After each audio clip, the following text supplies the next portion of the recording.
Entonces, vente conmigo, por favor, al libro de Nehemías. Libro de Nehemías. Cuando estuve pensando en qué podía compartir con vosotros en esta mañana, el primer pensamiento que vino a mi cabeza tiene que ver con ser un hombre o una mujer de Dios. Y en ese sentido, probablemente uno de mis personajes favoritos en la Escritura, porque veo en ese personaje que es exactamente eso, un hombre de Dios, es Nehemías. Entonces, vamos a estar viendo algunas cosas en el libro de Nehemías. Espero que tengas más o menos fresca la historia en tu mente, porque no tenemos tiempo de ir explicando cada uno de los detalles de la historia. Pero vamos a ver a lo largo del libro de Nehemías por qué podemos decir nosotros que Nehemías es un hombre de Dios, y por lo tanto, si Nehemías es un hombre de Dios, entiendo que tú y yo también queremos ser un hombre o una mujer de Dios. Por lo tanto, debemos copiar de su ejemplo. El libro de Nehemías, vamos a arrancar unos 150 años antes. Arrancamos cuando Nabucodonosor entra en Jerusalén y arrasa la ciudad. Los judíos pasan 70 años en la cautividad. Después de esos 70 años, entonces el emperador Ciro, tenemos eso en el último capítulo de segundo de Crónicas y en el primero de Esdras. El emperador Ciro hace un edicto por el cual los judíos pueden volver a su patria. Aproximadamente unos 50.000 judíos vuelven cuando llegan de nuevo allí a Jerusalén. Se ponen a reconstruir el templo, la obra se detiene. El Señor tiene que levantar a Ageo y Zacarías para que predicarles, y es cuando tenemos aquellas palabras tan famosas de Ageo diciendo: meditad bien sobre vuestros caminos. ¿Qué estáis haciendo con vuestra vida? Vuestra casa está arreglada, pero el templo sigue sin construir. Bien, pasa algo que ocurre muy pocas veces en la palabra de Dios, que es que el profeta predica y el pueblo hace caso. Eso pasa muy pocas veces en la palabra de Dios, pero en este caso ocurre. ¿Sí? El pueblo se pone manos a las obras, reconstruyen el templo, y entonces después de eso los muros todavía siguen sin reconstruir. Acuérdate de eso, ¿vale? Y entonces sigue pasando el tiempo, tenemos los sucesos del libro de Esther, y por fin llegamos, año aproximadamente 444 a.C., llegamos a los hechos del libro de Nehemías. Acuérdate, hemos arrancado esta historia en el año 587 a.C., cuando Nabucodonosor entra en Jerusalén. O sea, hacía mucho tiempo ya que los muros estaban destruidos. Y ahí nadie había puesto una piedra encima de otra para reconstruir los muros. Pero hay un hombre que no vive en Jerusalén, que a lo mejor jamás ha vivido en Jerusalén, que a lo mejor nunca ha ido a la Santa Ciudad, que a lo mejor ni sus padres nacieron en Jerusalén. Han pasado 150 años desde que entró Nabucodonosor, y ahora ese hombre, que es copero del rey, que no es el general del ejército, no es albañil, no es arquitecto, no es carpintero, no es electricista. Ese hombre decide ir a Jerusalén a reconstruir los muros, y seguramente sabía de arquitectura y de construcción lo mismo que yo. O sea, incapaz de poner un ladrillo encima de otro. Y seguramente era la persona menos indicada. Pero Nehemías dice: Señor, si tú abres la puerta, yo voy. Y eso es lo que queremos estar viendo en esta mañana. Vamos a ver. Señor, ayúdame en esta mañana a exponer tu palabra, y solamente tu palabra. No quiero decir nada más y nada menos que lo que tú tienes para cada uno de nosotros. Y tú nos conoces, Señor, y tú sabes qué necesita cada uno. Quién necesita exhortación, quién necesita ánimo, quién necesita consuelo, quién necesita una palabra de instrucción. Señor, danos a cada uno lo que necesitamos. Ayúdame a olvidar lo que no debo decir. Ayúdame a recordar lo que no puedo olvidar. Señor, que tu Santo Espíritu se mueva con libertad en esta mañana en medio nuestro. Toca nuestros corazones, habla en nuestras vidas. Lo pedimos en el nombre de Cristo. Amén. En primer lugar, decimos que Nehemías fue el hombre de Dios, porque Nehemías fue un hombre de oración. El libro de Nehemías empieza con una oración y acaba con una oración.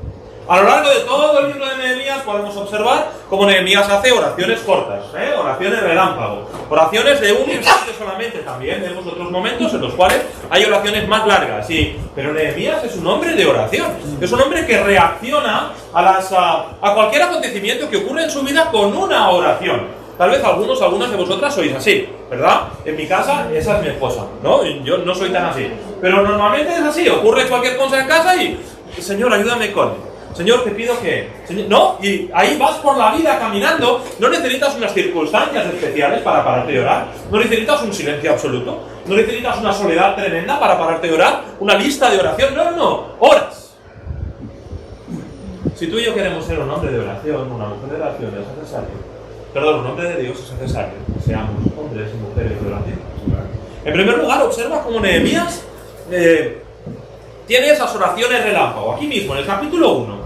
O en el capítulo 2, él llega a sus hermanos de haber pasado por Jerusalén, pregunta cómo está la ciudad, le dicen que están destruidos los muros, y entonces llega al capítulo 2, él había estado orando durante todo ese tiempo, y entonces el rey le pregunta, ¿lo recuerdas? Versículo 3, y dije al rey, para siempre viva el rey, ¿cómo no estará triste mi rostro cuando la ciudad, casa de los sepulcros de mis padres, está desierta y sus puertas consumidas por el fuego? Me dijo el rey, ¿qué cosa pides? Entonces oré al Dios de los cielos. O sea, te está hablando la persona más importante del mundo, el rey de Persia. No hay nadie más importante en el mundo que el rey de Persia en este momento. Te está hablando y tú dices, paso de ti. Tengo que hablar con el Señor de los señores, el Dios de dioses. Tengo que hablar con el Señor antes de contestarte. Y hace esa oración breve, y entonces oré al Dios de los cielos, y entonces el rey le dice, ¿qué cosa pides? Y Nehemías supongo tenía la lista preparada, ¿no? Esto, todo esto necesito. Pero lo primero que él hace es, ¿reaccionas tú así? Somos unas personas que caminamos con el Señor. ¿Recuerdas qué dice la Biblia de Elías? Le dice Elías al rey Acab, dice, vive Jehová, en cuya presencia estoy. Vivimos así nosotros. Nehemías vivía así. Nehemías vivía constantemente en la presencia del Señor, y al punto que le habla el rey y dice, espera un momento, te voy a hablar con el Señor, voy. Señor, ¿qué te parece? Vale, ahora te... ¿No? Somos nosotros así. Tenemos esa capacidad de estar constantemente en comunión con el Señor. No importa si estás trabajando, si estás conduciendo, si estás en casa, si estás en la iglesia. No importa lo que estás haciendo. Caminas con el Señor. El hombre de Dios, la mujer de Dios, es un hombre de oración. No solamente oraciones relámpago como estas, oraciones de ayuno. El ayuno no es dieta, lo sabes, ¿verdad? El ayuno es aquel tiempo que tú eliminas de tu rutina diaria, de tu comida, para pasar tiempo con el Señor en oración. Es un tiempo en el cual tú dices, tengo una necesidad tan urgente, Señor, que no tengo tiempo de comer. Lo único que quiero hacer es estar contigo. No sé, no quiero levantar una encuesta aquí y, como veis, yo no sería el mejor ejemplo para hablar de ayuno, ¿vale? Pero qué bueno sería, hermano, que empezásemos a practicar ayuno y oración si no lo has hecho. Es decir, y tú dices, no tengo tiempo para orar, no comas. La respuesta es bíblica. No tengo tiempo para orar, practica el ayuno. ¿No? ¿No tengo, Señor? No. ¿Cómo que no tengo tiempo? No. Qué bueno sería, hermano. ¿No crees que las cosas igual cambiarían? A lo mejor en tu hogar cambiarían. A lo mejor en tu iglesia cambiarían. A lo mejor aquella persona que no se convierte se convertiría. No lo sé. El Señor sabe. Pero qué bueno sería, hermano, que tal vez nosotros podamos aprender de Nehemías no solo a tener esa relación con el Señor de una conversación fluida, constante, sino que también podamos aprender a tener esos tiempos de oración en los cuales incluso renunciamos a la comida y dedicamos tiempo a orar. Versículo 1-4 lo tenemos, ¿verdad? Tenemos ahí, dice, cuando oí estas palabras me senté y lloré e hice duelo por algunos días y ayuné y oré. Pero no solamente oración relámpago, no solamente oración y ayuno, también levantaba campañas de oración, implicaba a otros orando. Mira que dice el versículo 10, aquí está orando Nehemías, ellos pues son tus siervos y tu pueblo, los cuales redimiste con tu gran poder y con tu mano poderosa. Te ruego, Jehová, que esté ahora atento tu oído a la oración de tu siervo y a la oración de tus... Los había liado a todos. Vamos a orar. Venga, hay que orar por Jerusalén. Venid aquí. ¿A qué hora quedamos? Vamos a orar juntos. Y qué bueno cuando oramos juntos. Qué triste cuando no estamos todos. ¿Verdad? Tenemos el culto de oración y parece que no llega a la iglesia ni un tercio. Si tu experiencia es como la mía, no llega a la iglesia ni un tercio de la iglesia, ¿no? Qué bueno es cuando estamos todos y podemos apoyarnos en oración. El Señor hace grandes cosas cuando estamos todos. Mi familia lo sabe, que cuando yo paso por la Biblia y veo que pone todos, lo subrayo porque me llama la atención. Porque dice, y estaban todos juntos, desde Dan, que estaba al norte de Israel, hasta Beersheba, que estaba al sur de todo. Y todos. O sea, todos, pero ¿cuántos eran todos? Esto se está hablando de 3 millones de personas. ¿De cuánta gente está hablando? ¿No? Aquí mismo en el capítulo 8 dice que cuando se reunieron a leer la ley en el libro de Nehemías, que estaban todos, desde el mayor hasta que cuánta gente había, 50.000 personas allí en la plaza de Jerusalén, no tenían sillas plegables para sentarse, ¿eh? Dice que estuvieron leyendo 6 horas la ley. pero estaban todos. ¿Recuerdas el día de Pentecostés?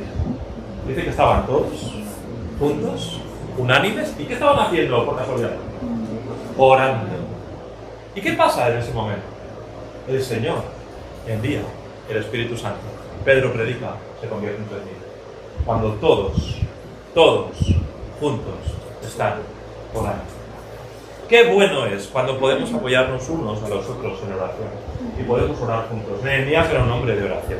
Él practicaba la oración constante con el Señor. Él practicaba el ayuno y animaba a otros a venir y a orar juntos. Hermano, no contestes.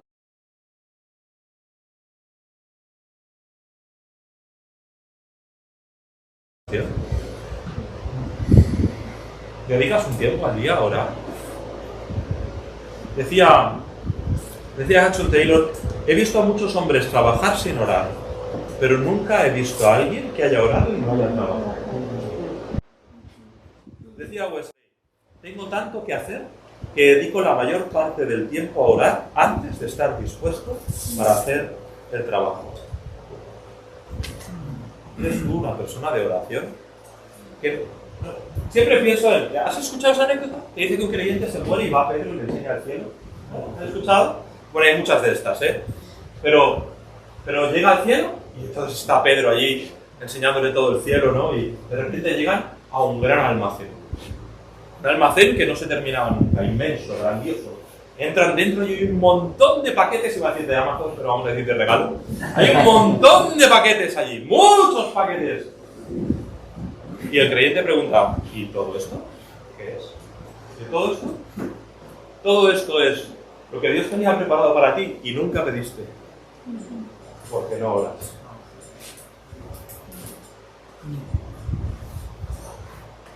¿Qué pensarías tú si viene tu hijo mañana, se levanta por la mañana, no te habla, y a la hora de desayunar te dice, muchas gracias mamá por la comida? Se va al cole, vuelve del cole, viene a mediodía, se sienta a comer, dice, mamá, gracias por la comida, y no te habla. Se va después, hace sus tareas, sus clases, sus horarios, y llega por la noche, se sienta a cenar, mamá, gracias por la cena. Y no pronuncia más palabra en todo el día. No me digas que no actuamos así con el Señor muchas veces. No pronuncio palabra con el Señor en todo el día. Me siento a comer, Señor, amén. En primer lugar, el hombre, la mujer de Dios debe ser un hombre de oración. En segundo lugar, debe ser un hombre de acción. Y a veces una cosa parece excluir la otra. A veces la oración se puede convertir en la excusa para no hacer nada. ¿Qué estás haciendo? No, estoy orando, pero hombre, ponte las pilas, ¿no? Ya ha llegado el momento de sacar las manos de los bolsillos y ponerse a trabajar. No, estoy orando porque el Señor quiere que le testifique a mi vecino. No necesitas orar por eso. Claro que hay veces que hay que parar y orar, pero otras veces, hermano, ya tienes la respuesta, no te pares, ponte a trabajar. Nehemías es un hombre de trabajo, Nehemías es un hombre de acción. No, la oración no puede ser la excusa para la inacción. Al revés, debe complementarlo. Debemos ser personas de acción, de trabajo, de esfuerzo, de sudor, de sangre, de lágrimas. Pero el creyente debe trabajar. ¿Cuántas veces la Biblia no habla de esfuerzo? Esfuérzate, ¿verdad? Una vez, otra vez. Y parece, dime si has percibido esto o no, pero parece que entendemos esto en todas las áreas de nuestra vida, ¿no? Dices, yo quiero aprender inglés, ¿y qué haces? Esfuerzas, ¿no? Vas a clase, pagas los 80 euros cada mes que vale la clase de inglés, estudias, que si el examen, que no. Yo quiero sacarme el carnet de conducir, ¿por qué? Pagas más dinero todavía. Eso no vale 80 euros, vale bastante más, pagas lo que tienes que pagar, te estudias la teórica, ¿no? Luego vas a las clases, te dejas un riñón pagando las clases de práctica, ¿no? Y al final te sacas o sea, en todas las áreas de la vida, ¿no? Si quieres hacer, yo qué sé, quieres hacer una paella, ¿verdad, Víctor? Quieres hacer una paella, pues te esfuerzas, Víctor, cuando vayas a su casa tiene que dar una paella, ¿vale? Te esfuerzas, te miras la receta, te la lees, la preparas una vez, compras los ingredientes, cualquier área de la cual, ya no digo si quieres perder unos kilos, o sea, entonces ya pues te apuntas al gimnasio, te pones a correr, a hacer, ¿no? Entendemos el esfuerzo en todas las áreas de nuestra vida, en todas. Y sabemos que sin esfuerzo no hay resultados. Lo entendemos en todas las áreas de nuestra vida, excepto en una, la espiritual.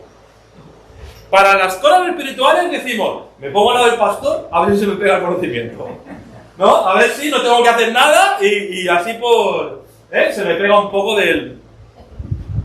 ¿Tú quieres que tu iglesia crezca? Trabajo. ¿Quieres que tus vecinos se conviertan? Trabajo. ¿Quieres que tu familia vaya bien espiritualmente? Trabajo. ¿Quieres tener más conocimiento bíblico? Apúntate al seminario. Trabajo. Eso. ¿Vale? ¿Quieres? O sea, para todas las cosas de la vida entendemos nosotros que hace falta esfuerzo. También para lo espiritual. También es así. Y Nehemías es un hombre de trabajo desde el primer momento. Te lo puedes imaginar en aquellos primeros meses. Vete al capítulo 1. Dice, versículo 1. Palabras de Nehemías, hijo de Acalías, anunció en el mes de Quisleu. ¿Vale? Capítulo 2. Sucedió en el mes de Nisán, habían pasado 4 meses. 4 meses. Desde que llegaron sus hermanos, Nehemías inicia una campaña de oración y ayuno, y entonces pasan 4 meses y el rey habla con él. Desde Quisleu a Nisán han pasado 4 meses. ¿Tú qué crees que estaba haciendo Nehemías en esos 4 meses? Vamos, yo creo que fue a hablar con el carpintero, con el herrero, con el albañil, con el arquitecto, hazme unos planos, cómo se hace esto, a ver, allí practicando, poniendo un ladrillo encima de otro para que la cosa quedara más o menos recta, tirando un nivel. No lo sé, pero me lo imagino preparando el trabajo. No tenía ni idea, eran coperos, sabría de vinos y de comida y no sé cuántas cosas, pero no tenía ni idea de poner un ladrillo encima de otro. ¿Qué crees que estaría haciendo Nehemías durante todo ese tiempo que estaba orando? Pues trabajando, aunque fuera en la recámara, aunque no se viera mucho, aunque fuera en la preparación, pero él estaba trabajando porque el trabajo o la oración no excluye el trabajo. No solamente eso, sino que tú le ves después, cuando llega a Jerusalén, convence a todos aquellos judíos que estaban allí que se pongan manos a la obra, y entonces, ¿qué hace? ¿El delega? ¿Solo delega? Tú, allí, tú, allí, tú, allí, tú, allí. Y ya está. Sentarme. Te está quedando fenomenal, ¿eh? Poquito para allá. No. 5:16.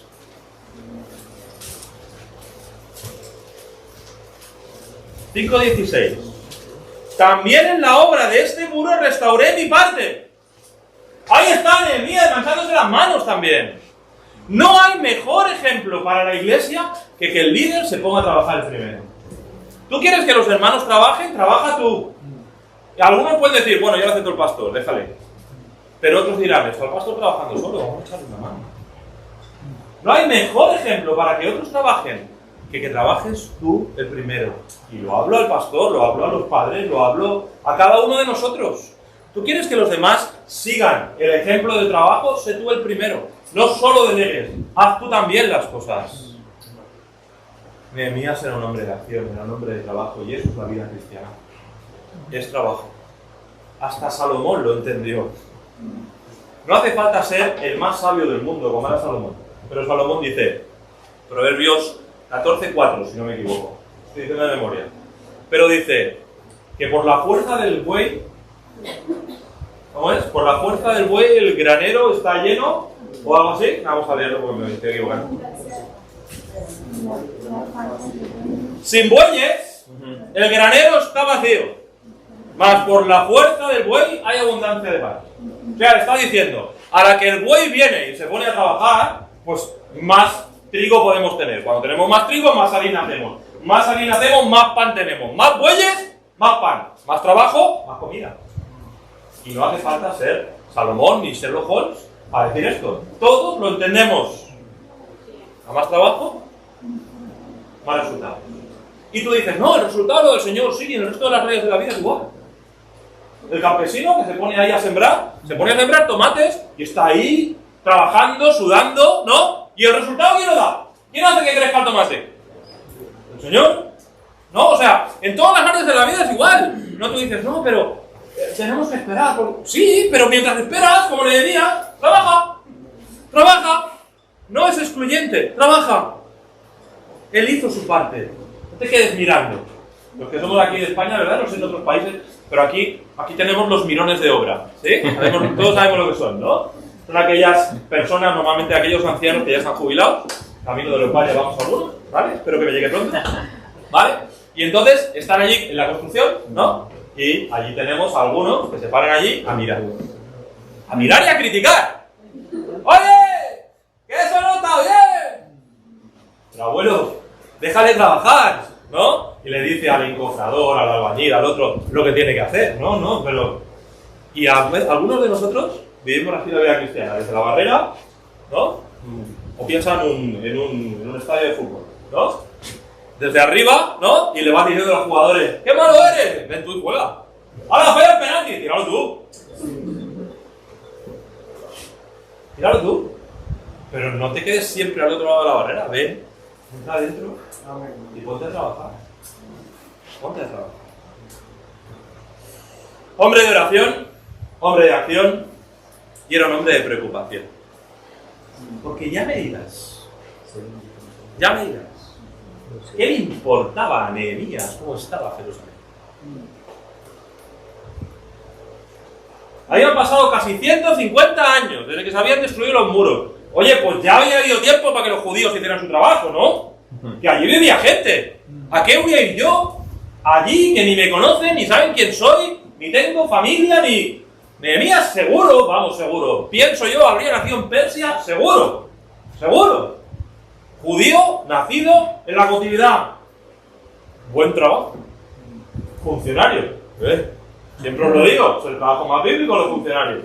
Tenemos un montón de funcionarios en la Biblia. José era funcionario, Nehemías funcionario, Daniel funcionario, los amigos de Daniel eran funcionarios, todos trabajaban para el gobierno. ¿Sí o no? Lo mejor, ser funcionario es lo más bíblico. Pues ahí está Nehemías trabajando seguramente tenía gente a su cargo. Trabajaba en palacio, dormía en una cama guay, ahí mullidita. Tenía un trabajo fenomenal. Con su responsabilidad, por supuesto. Tenía un trabajo fantástico. ¿A qué me voy a preocupar yo de cómo está Jerusalén? ¿A qué me voy a meter yo en aquellas cosas? ¿No? Y vienen sus hermanos y en vez de ¿qué tal? ¿Cómo estáis? ¿Cuánto tiempo que no te...? ¿Cómo está Jerusalén? Es la primera pregunta.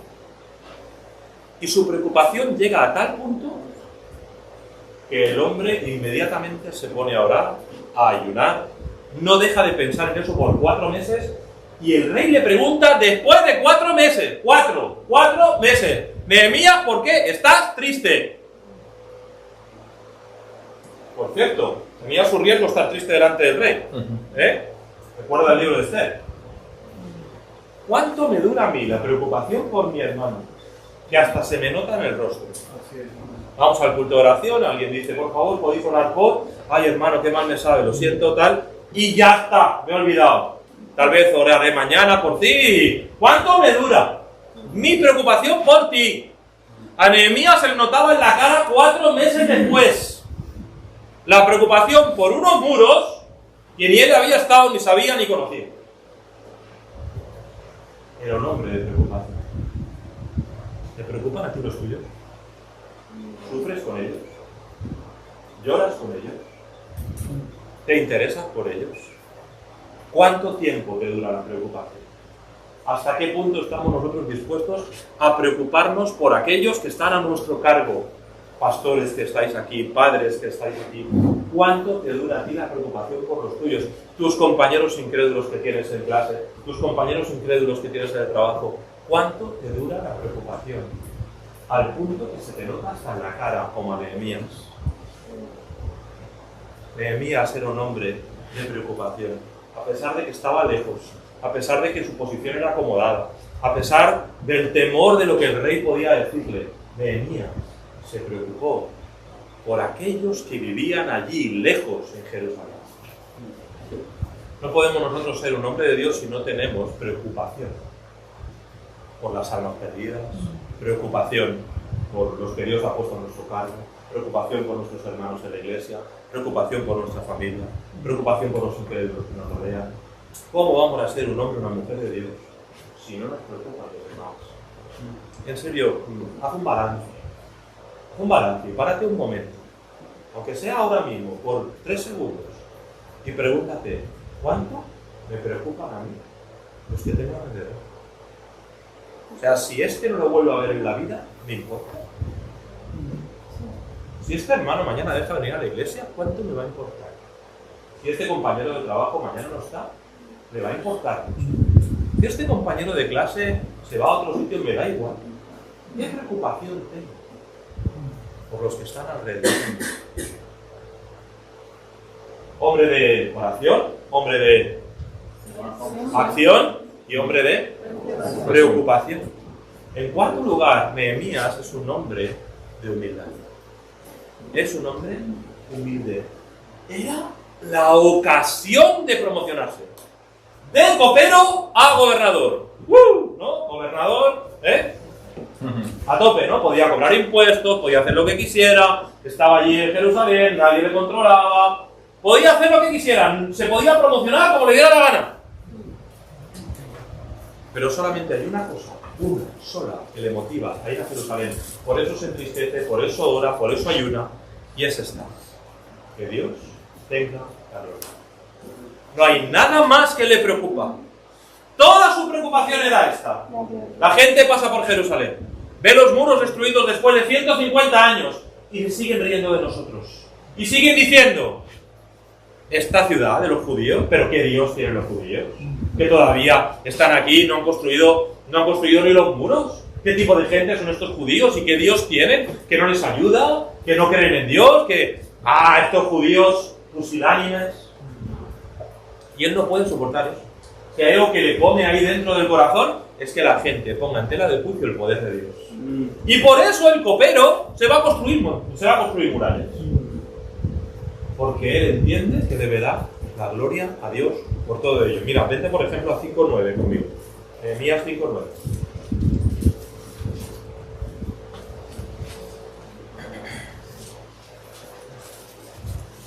Esto es el tema de la usura, si lo recuerdas, ¿vale? Había algunos que habían estado cobrando dinero o intereses por los préstamos que habían dado a sus compatriotas, a los otros judíos, pero lo habían estado cobrando con usura al punto que se habían quedado con sus tierras, con sus hijos, se habían quedado con todo, ¿vale? Y entonces Nehemías les llama la atención, les riñe fuertemente y dice, versículo 9, y dije, no es bueno lo que hacéis, no andaréis en el temor de nuestro Dios para no ser oprobio de las naciones enemigas nuestras. O sea, ¿qué me preocupa a mí? Lo que me preocupa es que los demás lo ven. ¿Y qué dicen de nuestro Dios? Para no ser oprobio, ¿lo ves? Lo que me preocupa es que los demás ven cómo nosotros nos estamos comportando y se ríen de nosotros, se ríen de nuestro Dios, se ríen de todo lo que pensamos, se ríen de nuestra religión, se ríen... Y eso no lo puedo soportar, porque la gloria debe ser para el Señor. Pero mira, todavía más claro, en 6.16. En 6.16, terminan de construir el muro. Versículo 15. Fue terminado pues el muro el 25 del mes de Elul en 52 días. Y cuando lo oyeron todos nuestros enemigos, temieron todas las naciones que estaban alrededor de nosotros, se sintieron humillados y conocieron que por nuestro Dios, otra vez, por nuestro Dios, había sido hecha esta obra. ¿Quién lo había hecho? El Señor. ¿La gloria para quién? Para el Señor. Para nadie más. Nehemías era un hombre humilde. En primer lugar, porque buscaba la gloria de Dios. En segundo lugar, porque no buscaba promocionarse a sí mismo. Como hemos dicho hace un momento, era la ocasión ideal. Era el momento ideal para promocionarse. Y a la que termina el muro, está allí, dedican el muro, capítulo 12, y se vuelve a ser copero. No sé si recuerdo la historia, pero sí, es en el capítulo 13, del 12 al 13, han pasado X años, no sabemos exactamente cuántos, pero así es, él se vuelve a hacer de copero. No le interesa esto de ser gobernador, esto de ganar dinero, esto de mandar a la gente. No le interesa promocionarse, no. Esto no, él vuelve a lo que estaba haciendo antes. No necesita promocionarse. Ha ido, ha cumplido lo que el Señor ha buscado, es el hombre de Dios para ese momento, para ese lugar, para ese momento de la historia, ya está hecho. ¿Qué sigo haciendo? Lo que estaba haciendo antes. Observa también cómo Nehemías sabe ponerse a un lado. En los capítulos 8 al 10 de Nehemías desaparece de la historia. Entra Esdras, ocupa el lugar central, ese Esdras el que lee la ley, ese Esdras el que hace compromiso con el pueblo, y él se pone a un lado. Eso nos cuesta, Eso nos cuesta. Cuando yo he sido el muro, lo he hecho yo solito, ¿vale? Entonces ahora cuando vienen las palmaditas, entonces ponernos a un lado y dejar que otro pase adelante y tome su lugar, eso nos cuesta, Ten cuidado con el orgullo, hermano. Tocas el piano, ten cuidado con el orgullo. Predicas, ten cuidado con el orgullo. eres el pastor de la iglesia, mucho más cuidado con el orgullo. Ya tienes en la escuela, ¿vale? Ten cuidado con el orgullo. Porque a veces sale por nuestra boca, no, pero yo, no, pero ten cuidado con el orgullo. Porque, ¿cuánto deseamos, verdad? Que alguien viene, oh, ¿cuánto está aprendiendo mi hijo contigo en la escuela? Oh, hermano, qué bien toca social. Oh, hermano, qué bien canta. Oh, hermano, qué bien predica. Oh, no. ¿Cuánto he hablado? ¿Cuánto he hablado? ¿Cuánto he hablado? Yo creo que fue Spurgeon quien le dijo, pobrecita aquella señora. Era la señora después del culto a Spurgeon y le dice, hermano, qué bien predicó usted hoy. Ya, Satanás me lo acaba de decir hace un momento también. Me sabe mal por la señora, pobrecita. Seguramente venía con toda su buena intención a compartir una bendición con el pastor. Creo que fue Spurgeon, a lo mejor me estoy equivocando. Pero no es así. Te bajas del púlpito y estás contando cuánta gente te ha dicho gracias por la predicación. Sí. ¿Cuánta gente? A ver, hoy me han dicho 5. Bueno, a ver, tengo que predicar. Pues mira, pues 7. Ah, bueno, 7. Hoy 25. Bueno, Hermano, cuidado con el orgullo. Ponte cuidado. Ponte hablado. No solamente era un hombre de humildad, era un hombre de valor. Número 5, era un hombre de valor. Un hombre valiente. El copero era un hombre valiente. Tú a lo mejor dices, yo valiente no soy, yo tampoco. Y Gedeón tampoco.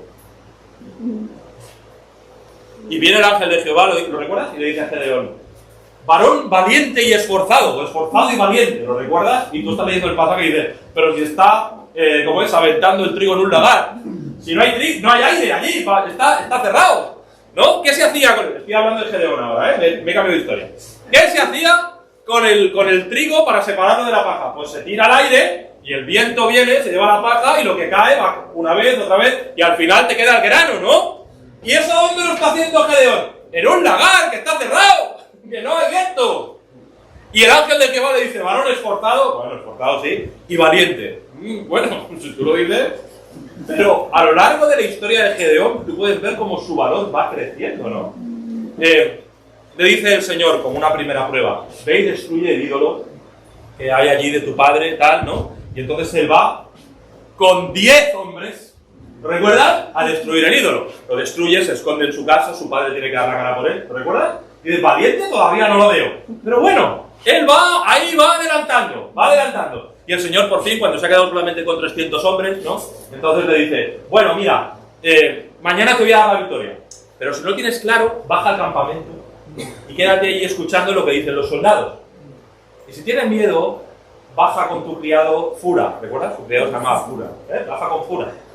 Y Gedeón va al campamento con Fura. ¿Vale? O sea, aún hasta el último momento, cuando son ya todas las pruebas las ha ido pasando una tras otra, que si el vellón, que si esto, lo otro, todavía es un hombre pusilánime como yo. Pero qué necesario es, hermano, que seamos hombres valientes, mujeres valientes por Dios. En primer lugar, valientes para hacer lo correcto. Eso es muy difícil a veces. ¿Verdad, jóvenes? ¿Estáis aquí? A veces a los adultos ya nos da un poco igual lo que los demás piensen de nosotros, ¿no? Y dices, pues yo soy cristiano y actúo así, y nos da un poco lo mismo lo que los demás piensen, ¿no? Los jóvenes a veces hay más problemas. Yo que hace poco era joven, todavía lo percibo. Pero así es, valor para hacer siempre lo correcto. Para no dejarte llevar por los otros. Porque eso muchas veces nos granjea malas opiniones en contra, nos granjea críticas, nos granjea burlas. Hacer lo correcto. Ahí tenemos a Nehemías. ¿Qué había que hacer? Reconstruir los muros. ¿Por qué? Porque eso es lo correcto. ¿Eres la persona adecuada? No. ¿Eres la persona idónea? No, pero es lo correcto. En primer lugar, valor para hacer lo correcto. Para presentar su proyecto al rey. No digas que me hacía falta valor para eso. Para presentar su proyecto al pueblo. Llegaba allí están los judíos que no han hecho nada por 150 años, y ahora vengo yo a convencer a esta gente. Valor para presentar su proyecto al pueblo. Valor, capítulo 5, lo hemos visto, para reñir a los nobles que estaban cobrando la usura. Valor para enfrentarse a los que quebrantaban las promesas hechas en el capítulo 10, ¿lo recuerdas? Los día de reposo, los que eran de fenicios, me parece que venían a vender pescado. Valor para hacer lo correcto, lo que toca. aunque los demás no lo hagan, aunque mi familia no me siga, aunque los demás hermanos en la iglesia no lo vean igual que yo. Valor para hacer lo correcto, siempre. Y valor, por supuesto, que se enfrenta al temor. Si Satanás te tiene cogido con el temor te paraliza. El temor no te deja hablarle a tu vecino. El temor no te permite dar un folleto. El temor no te permite decir algo que pueda destacar en una clase de universidad. Recuerdo algún ejemplo, y alguno está que metí la pata por ser demasiado valiente, pero recuerdo alguna cosa que decía el profesor en clase, 100 personas, yo no estoy de acuerdo, y 99 personas te miran. Hace falta valor para esas cosas. Es necesario. Pero acuérdate que el Señor Jesús juega el partido contigo, ¿eh? Tú acuérdate que es como si jugaras un partido de baloncesto con LeBron James al lado, ¿vale? O sea, da igual, le das la pelota a LeBron y LeBron juega, ¿no? Y ganáis el partido seguro. ¿Sí o no? ¿Estás de acuerdo? Todavía juega LeBron, ¿verdad? ¿Vale? Imagínate, iba a decir Michael Jordan, pero... ¿vale? Pero todavía, ¿no? Entonces, ¿de qué se trata? Pues se trata de que el Señor Jesús va contigo. Por lo tanto, tú y el Señor Jesús sois mayoría. Puedes ser valiente porque el que va contigo ya ha ganado el partido, porque ya somos más que vencedores. No es de que seremos, es que ya hemos ganado el partido. Es como aquel equipo de fútbol que gana la liga con 10 puntos de ventaja, ¿no? Pues las últimas jornadas del campeonato, da igual lo que se jueguen, da igual que lo pierdan todo, porque ya han ganado, ya son vencedores. Siguen jugando, sí, siguen jugando, pero ya han ganado. ¿Sí? Y nos pasa lo mismo cuando vamos con el Señor Jesús. Ya está, ya hemos ganado. Es verdad, hay que salir, hay que seguir jugando el partido, pero ya hemos ganado, ¿eh?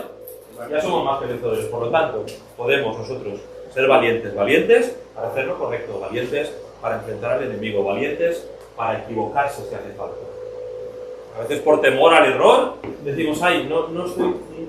Bueno, tú estás seguro que eso es la voluntad del Señor. Adelante, hermano. No te quedes mirando la obra. Ponte. Y si fallas el penalti, pues no fue el penalti. Pero ve y haz lo que tienes que hacer. Dos cosas más me faltan. En primer lugar, o en sexto lugar, también Nehemías era un hombre de integridad.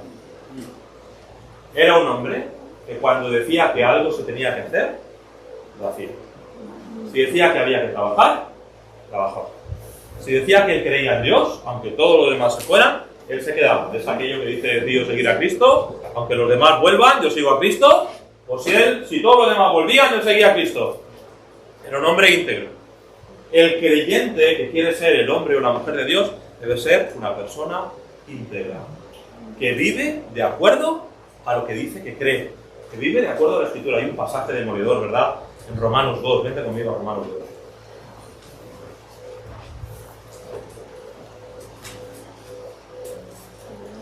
Romanos 2, vamos a leer el versículo 21. Romanos 2, 21. Y está dirigido a los judíos, pero lo podemos aplicar al creyente claramente. Romanos 2, 21 dice, tú pues que enseñas a otro, no te enseñas a ti mismo. Eso es falta de integridad. Tú que predicas que no se ha de hurtar, hurtas. Tú que dices que no se ha de adulterar, adulteras. Tú que abominas de los ídolos, cometes sacrilegio. Tú que te jactas de la ley, con infracción de la ley deshonras a Dios. Tú que dices que no hay que hacer esto, lo haces. De ti que se espera que no vayas a este sitio, o que te comportes de una manera santa, o que dejes de... lo haces. Eres una persona íntegra. ¿Alguna vez alguien te ha sorprendido y te ha dicho, pero tú eres cristiano, que estás aquí? ¿Alguna vez alguien te ha sorprendido y te ha dicho, pero tú no dices que eres cristiano y estás haciendo esto? Y qué triste, ¿no? Porque por la falta de integridad, las almas van al infierno. Cuando alguien ve que yo no soy íntegro, ¿para qué va a convertirse? Si yo no vivo conforme a lo que digo. Por la falta de integridad, los creyentes se van de la iglesia. Porque alguien que no era íntegro les ha dañado. Y la persona decide irse. En un error, seguramente, o abandonar al Señor, o a lo mejor no lo sé, pero el daño está hecho. Y si está hecho es probablemente por una persona que no fue íntegra. qué importante es que nosotros seamos íntegros y que vivamos conforme a lo que decimos vivir. Siempre recuerdo el ejemplo del paralítico que aquellos 4 amigos llevaron hasta el Señor Jesús. ¿Lo recuerdan? Yo relleno los huecos de la historia, me gusta acabar de inventármela cuando no me la sé. Hago como mi madre cuando está viendo la telenovela y se pierde, que se la inventa. Pues yo hago lo mismo, me invento también los trozos que no me sé. Imagínate que el Señor Jesús llega a Capernaum y tenemos al herrero y se entera de que el Señor Jesús está en Capernaum y ya lo tiene todo listo. Y va a buscar a su amigo que está en el campo trabajando. ¡Corre, corre, corre! Que tenemos que ir a buscar. Vamos a ponerle un nombre paralítico. ¿Qué nombre queréis poner al paralítico? Juan. Juan. Y tenemos que ir a buscar al paralítico. ¡Tenemos que ir a buscar a Juan! ¡Tenemos que ir a buscar a Juan! ¡Que ha llegado el Señor Jesús! Y entonces el campesino que está allí deja también el herrero lo ha dejado, el campesino lo deja, se van corriendo a buscar al otro amigo que era carpintero, el carpintero deja sus quehaceres y ya son 3, van a buscar al cuarto y por fin cuando ya están todos reunidos, han dejado sus quehaceres, llegan, cogen al amigo, ¿dónde vais? Sí, vamos, lo que dices, lo sacan allí con el lecho, se lo llevan hasta el lugar donde están, llegan a la puerta donde está el Señor Jesús y la casa estaba tan llena que no cabía nadie. Bueno, va, oye, pues vamos a esperar. ¿Qué vamos a esperar? Que no esperamos, subimos arriba. ¿Pero qué dices? ¿Hasta dónde te lleva tu fe? ¿Eres una persona íntegra o no?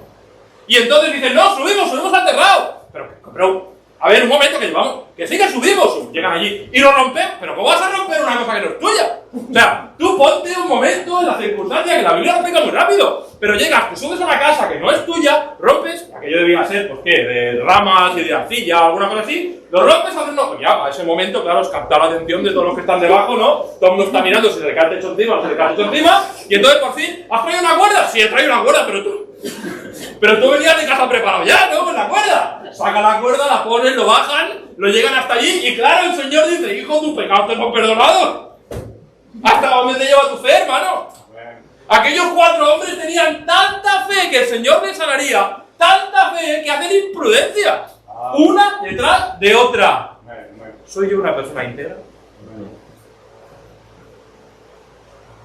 ¿Cuándo es la última vez que conforme a tu integridad has tomado una decisión loca por el Señor? Y has dicho, esto es la voluntad del Señor. Y como es la voluntad del Señor, voy para adelante. Porque yo no creo. En último lugar, y no sé si es lo más importante, pero desde luego para mí es lo que más resalta, es que Nehemías es un hombre de disposición. ¿Era el más adecuado? ¿Sabía algo de arquitectura o de construcción? No. ¿Era un líder de masas? No. ¿Le hubieras escogido tú? A ver, por favor, escoge a alguien para ir a Jerusalén a reconstruir los muros. Ah, el copero. ¿No? Viene ahí el rey y te dice, al consejo de ministros, ¿no? Estoy buscando a alguien que pueda ir a Jerusalén a reconstruir los muros. Y viene el ministro de no sé dónde y le dice, pues Nehemías, el copero, ¿no? Y el rey le dice, ¿tú has bebido algo esta mañana o qué te pasa?